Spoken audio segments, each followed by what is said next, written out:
Bismillahirrahmanirrahim. Assalamualaikum warahmatullahi wabarakatuh.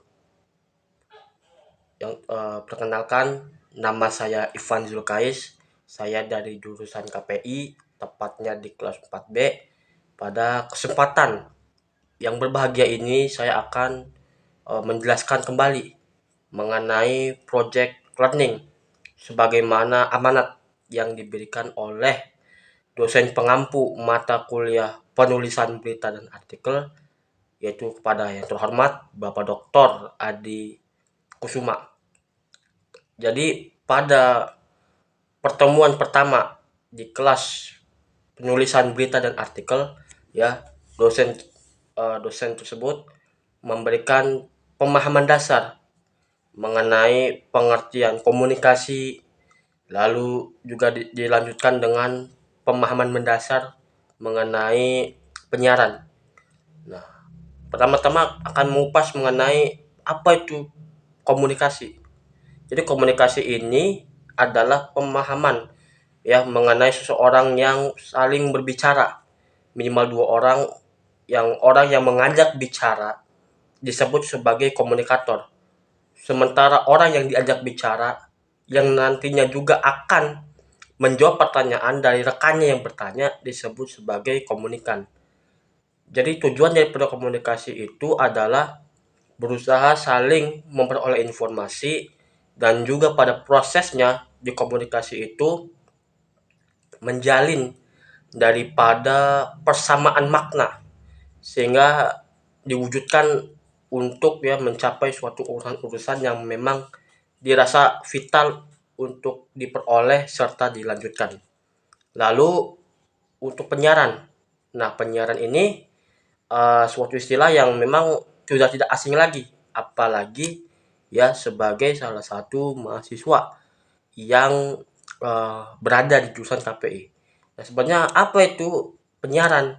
Nah, penyiaran ini adalah terkait dengan sebaran informasi melalui alat teknologi yang mana memanfaatkan tenaga elektromagnetik. Nanti dengan itu dia akan disalurkan ke satelit untuk menyebarkan informasi secara cepat dan juga luas.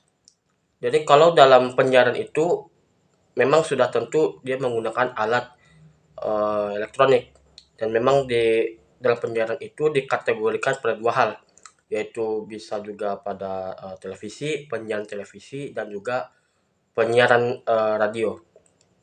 Jadi hadirnya dua penyiaran ini menjadi salah satu hal yang vital bagi kehidupan kita. Jadi intinya adalah adanya penyiaran itu berasal daripadanya komunikasi, dan komunikasi itu bisa disebarluaskan dalam artian tidak hanya menyangkut antara individu dengan individu, tapi bisa juga dari individu kepada masyarakat luas melalui suatu penyiaran dengan alat teknologi. Jadi itu adalah pemaparan mengenai pemahaman dasar tentang komunikasi dan penyiaran. Tentu pada proses atau dalam perkuliahan ya, sebagaimana untuk diceritakan kembali pada learning progress ini, dosen Bapak dosen kita Bapak Dr. Adi ya memberikan mengenai kontrak kuliah. Jadi pada prosesnya ya, proses untuk perkuliahan di pertemuan pertama, dosen memberikan terkait juga rencana pembelajaran semester atau bisa juga dikatakan sebagai kontrak kuliah, yang mana pada perkuliahan di matkul penulisan berita dan artikel memberikan sebuah arahan bahwasannya video untuk learning project ini akan terus berlangsung setidaknya sampai pada 13 pertemuan.